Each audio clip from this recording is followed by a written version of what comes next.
Ladies and gentlemen, welcome to the English Daily Book Summary YouTube channel. In order to not stop learning, listen to an English book summary every day for free.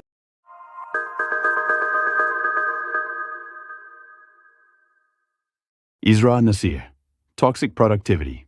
Reclaim your time and emotional energy in a world that always demands more. Does this sound familiar? You can't recall the last time you felt truly rested. You push yourself day after day towards self-improvement, and while others may see you as thriving, inside you're struggling to keep up. Though your calendar is packed, fulfillment remains elusive. Taking a break fills you with guilt, as if stopping might somehow diminish your worth. Your identity and self-esteem are tied to how much you achieve, and despite everything you do, it never feels like enough. This mindset comes from the harmful rhetoric that equates personal value with productivity, measured by status markers like salary, education, reputation, and possessions. Welcome to the world of toxic productivity, where the side effects, like perfectionism, insecurity, isolation, and overcommitting, are as insidious as they are draining. In a culture that glorifies the hustle mentality and turbocharged achievement, breaking free from this cycle can seem impossible. But here's the thing.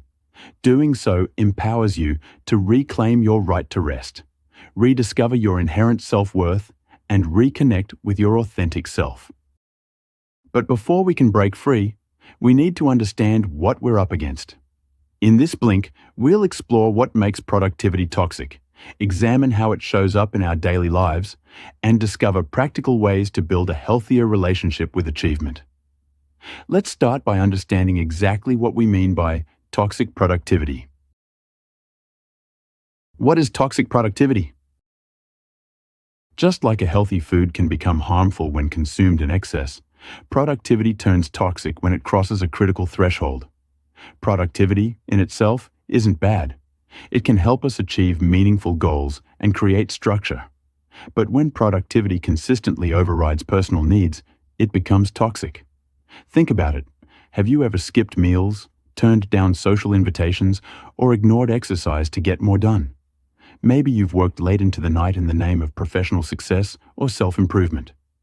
These choices, when habitual, transform healthy ambition to toxic productivity. Productivity exists on a spectrum. You can be productive and still enjoy time with friends. You can achieve career goals without chasing every milestone society defines as success. But knowing when you've crossed into unhealthy territory can be tricky, especially in a culture obsessed with hustle. Consider David Foster Wallace's 2005 Kenyon College commencement speech, where he shares the story of two young fish. An older fish swam by and said, "How's the water, boys?" One of the younger fishes turned to the other and said, "What the hell is water?" The point is, sometimes when you're swimming in something, you don't recognize it for what it is.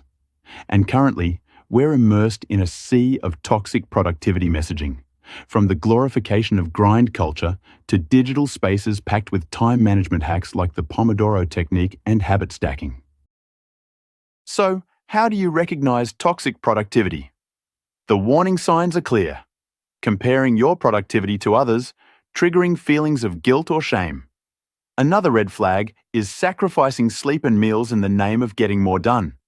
Burnout and analysis paralysis, where your obsession with productivity stops you from making progress, round out the warning signs. At its core, toxic productivity is driven by deeper emotional forces. Shame pushes some people, making them feel perpetually inadequate and compelling them to overcompensate. Perfectionism creates rigid ideals of success that demand relentless effort to maintain. Others are fueled by comparison, whether to peers or an idealized version of themselves, constantly striving for approval and validation. Recognizing what fuels your toxic productivity is the first step toward change. By identifying whether shame, perfectionism, or comparison drives you, you can begin to unravel these patterns and reclaim balance. But here's the real challenge: letting go of society's checklist for success. That's where our journey to healthier productivity really begins. Throw away the checklist. When toxic productivity takes hold, we often measure our worth against an invisible checklist of shoulds. That's exactly what happened to Maya. At 39, she was convinced she was falling behind in life. Single, still renting her apartment, and in a job with limited upward mobility, Maya couldn't help but compare herself to peers and online personalities who seemed to have it all. The truth was, she loved her co-workers, her friends, and her cozy apartment. But those feelings were overshadowed by her self-imposed checklist of milestones she hadn't achieved. Her relentless self-judgment left her overwhelmed. She worked overtime, took on extra responsibilities, and lived in a constant state of anxiety, frantically trying to catch up. For Maya, those checklist items defined success. But this version of success came from societal expectations rather than her own values. When we measure ourselves against societal benchmarks, marriage by 35, a corner office by 50, we create a disconnect from our authentic selves. Instead of pursuing what truly matters to us, we find ourselves chasing superficial milestones, leaving us feeling hollow and depleted. So here's the question. What if Maya focused on what genuinely lit her up inside? What if success came not from external markers, but from how closely her actions aligned with her core values? This shift, from chasing milestones to honoring personal values, would offer Maya a sense of direction that won't waver, even if life veers off plan. The truth is, following your core values isn't just fulfilling, it's a productivity hack. When our goals align with what truly matters to us, we naturally feel more energized, engaged, and motivated. Toxic productivity, on the other hand, pulls our attention away from these meaningful pursuits and redirects it to external validation. Reconnecting with core values means stepping outside the toxic productivity mindset. Start by asking yourself, what aspects of life truly deserve your energy? Time, relationships, personal growth? Reflect on moments where you've thought, this isn't me. What do those situations reveal about your values? Finally, examine the unspoken rules you live by. Are they helping you, or are they holding you back? When you align with your values, you don't just become more productive, you become more yourself. And as we reclaim our authentic selves, we also need to challenge the beliefs that keep toxic productivity alive. Productivity myths busted. Toxic productivity often thrives on misguided beliefs about what it takes to be productive. These beliefs might feel like common sense, but they often lead us astray. Take the common assumption that being busy equals being productive. Many of us try to give equal attention to every task on our plate, spreading ourselves thin in the process. But here's what research actually shows. The 80-20 rule tells us that roughly 80% of our results come from just 20% of our efforts. So, instead of spreading your energy evenly across every task, focus on identifying the high-impact tasks that yield the greatest results. By deprioritizing less critical items, you free up time and energy for what truly matters, making your productivity more sustainable and impactful. We've also convinced ourselves that juggling multiple tasks is the path to efficiency. Yet science tells a different story. What we call multitasking is really just rapid task switching, and each time you shift focus, your brain needs time to reorient itself. This constant switching drains energy and diminishes performance. A better approach? Monotasking. Give one task your full attention, complete it, then move on. You'll find yourself working more efficiently and effectively. Perhaps the most dangerous myth is that longer hours automatically lead to better results. Our bodies and minds work in natural rhythms called ultradian cycles. Roughly 90 minutes of focused work followed by a need for rest. Fighting these rhythms by pushing through exhaustion might feel virtuous, but it leads to diminishing returns.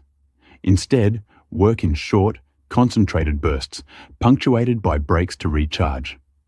Techniques like the Pomodoro method align with this natural rhythm, improving both your output and well-being. And what about those celebrated morning routines we're all supposed to follow?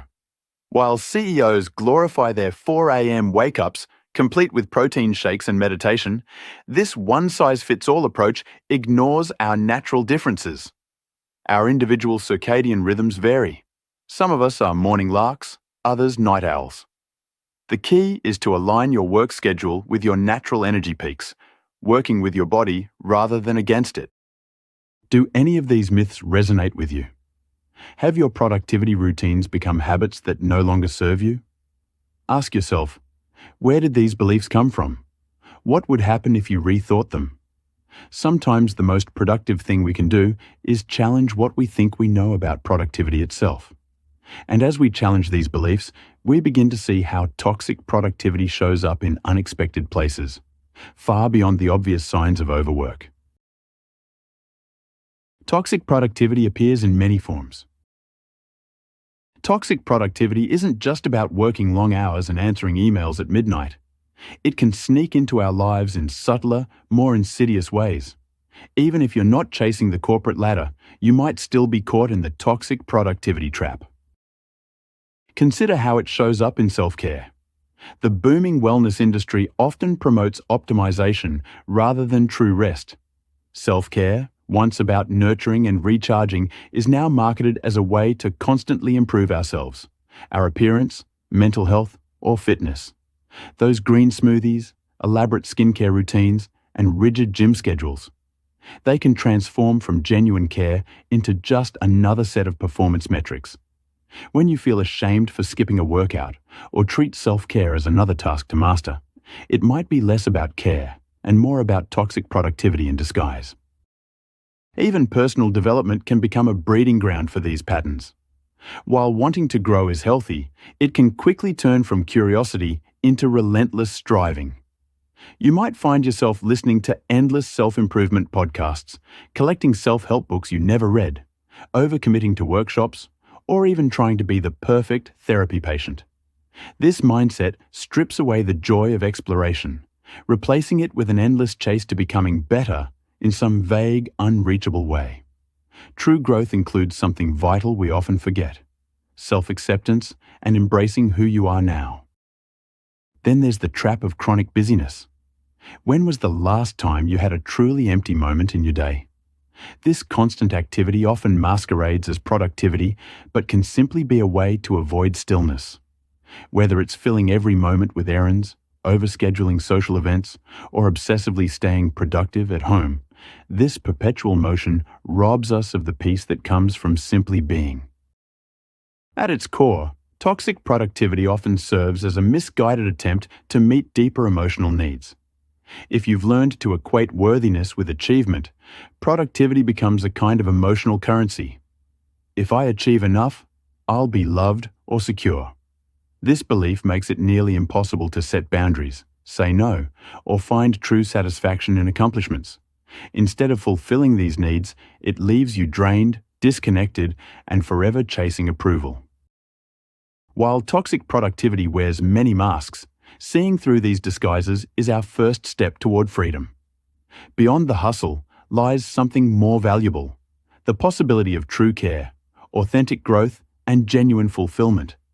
And to find it, we need to fundamentally shift how we think about productivity itself. Breaking free from toxic productivity. Imagine two people locked in a small, dingy room with only one tiny window. One person sits in despair, staring at the cracked walls.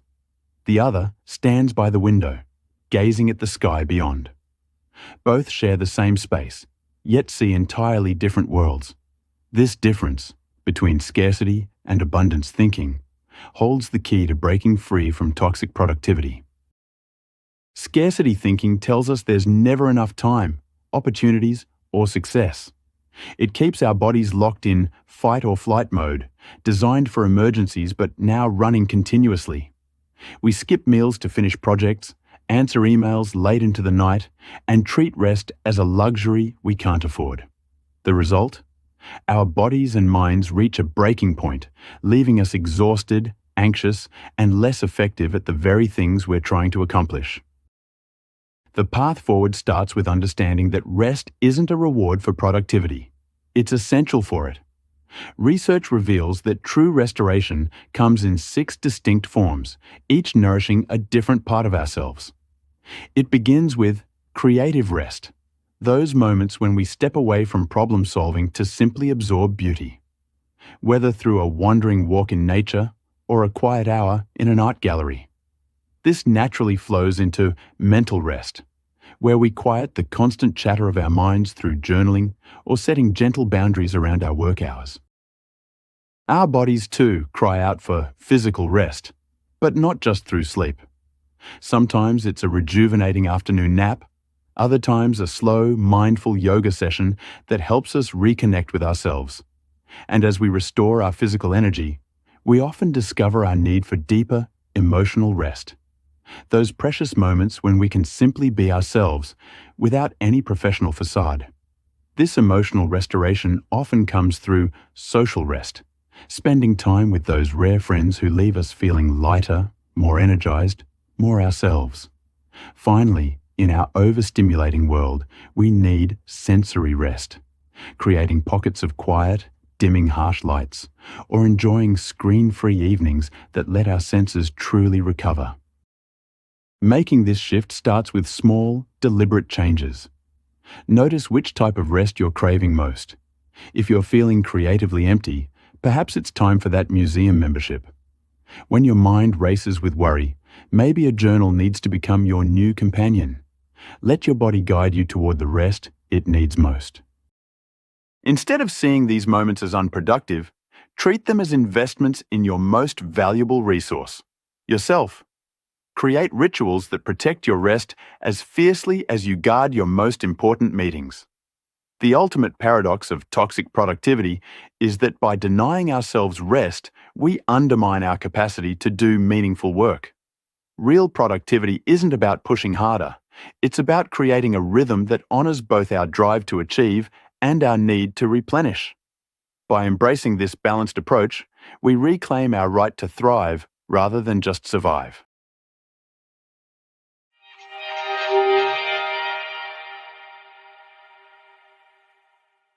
In this Blink to Toxic Productivity by Isra Nasir, you've learned that toxic productivity traps us in an endless cycle of doing, where our worth becomes tied to our output rather than our authentic selves.